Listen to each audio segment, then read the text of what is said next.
Fishing the pole shallow for carp in the summertime is a brilliant way of amassing a big weight of carp.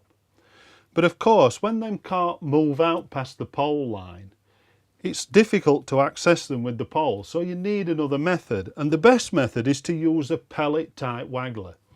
Now this method's been around for a number of years, and you can see how many floats have amassed over that period. There's been all sorts of different developments. Probably one of the first wagglers that we started to use was just a balsa type waggler with a painted top, and they worked perfectly well.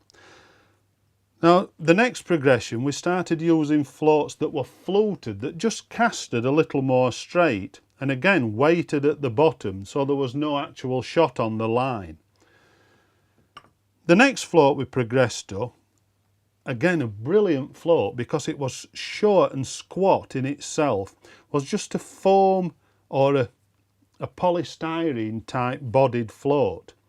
Now these were great because the shortness of the float meant you could fish very shallow at times, as shallow as even a foot deep.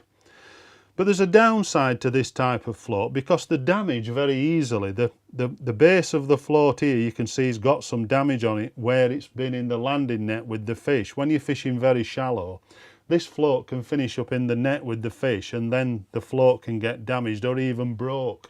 So then you've got to re-rig again. So that's the polystyrene type waggler.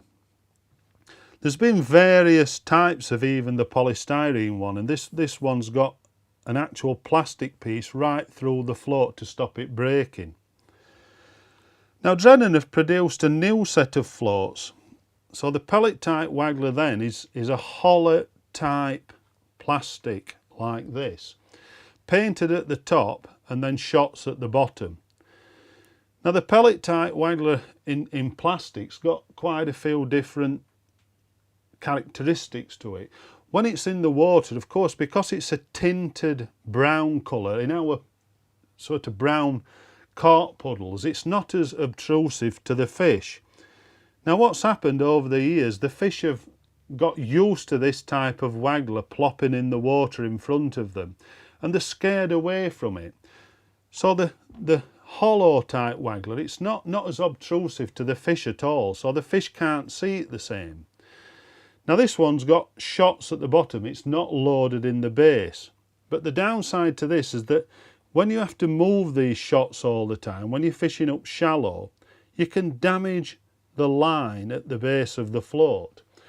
And of course, when you're catching a lot of fish, you've got to move and find those fish in the layers.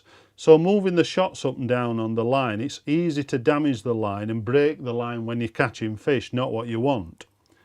Now you can actually put some rubber inside the weights at the base of the float, and you can just see the rubber poking out there. So when you move it on the line, it doesn't damage the line.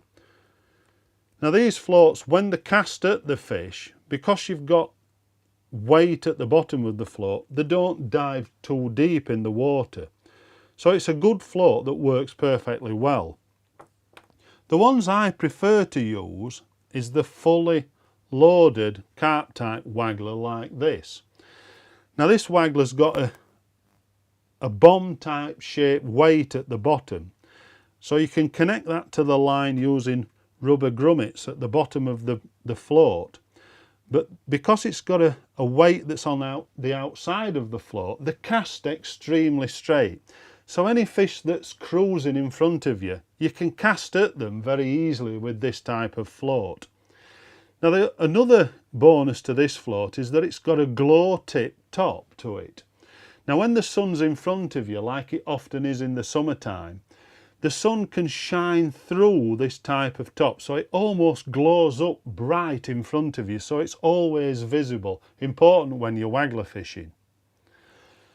Now this type of float is fully loaded, so it cocks to the top of the float. As you can see, that one in the water, it's cocked to the top of the float here. So once you add a pellet, that'll just drop it down a little bit more. Maybe an 8 or even 11mm pellet does weigh quite a bit. So once that float's dropped down, it's perfectly shotted. You've got no shot on the line. So you're just relying on the pellet dropping through the water naturally with no shots involved at all. So that's just a little bit about pellet wagglers.